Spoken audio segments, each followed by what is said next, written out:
Doble kayod na ang NGCP para maibalik sa loob ng 10 araw ang naantalang power transmission services sa maraming lugar dahil sa bagyong Uwan.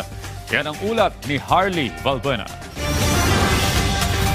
Kinumpirma ng National Grid Corporation of the Philippines na marami sa kanilang istruktura at power transmission lines ang napinsala sa pananalasa ng Super Typhoon Uwan. Kabilang dito ang mga natumbang poste at naputol na kable ng transmission lines. May 16 na toppled structures or yung tumumba na poste. Meron tayong 12 nakahilig or leaning structures.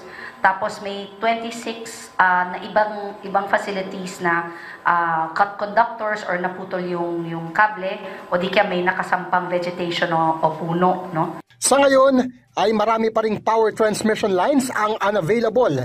Pero meron na ring mga na-restore o naisaayos na. Pero ayon sa NGCP, hindi pa naibabalik ang buong power transmission services sa Mountain Province at sa Camarines Norte, habang partial outage naman ang naranasan sa Benguet, Isabela, Nueva Vizcaya, Ifugao, Quezon Province, Camarines Sur, Albay, Sorsogon at Northern Samar. Pag sinasabi namin walang transmission service, ibig sabihin nun hindi nakakarating sa kooperatiba.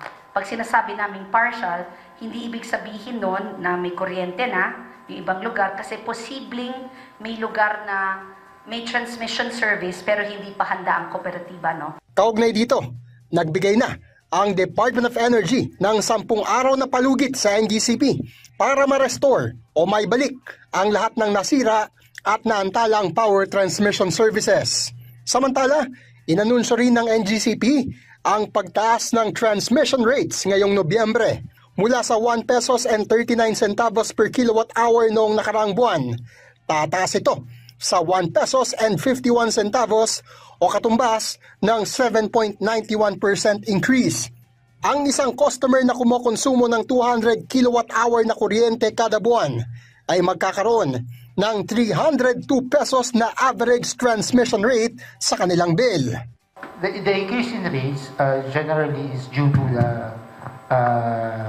by the ancillary service reserve.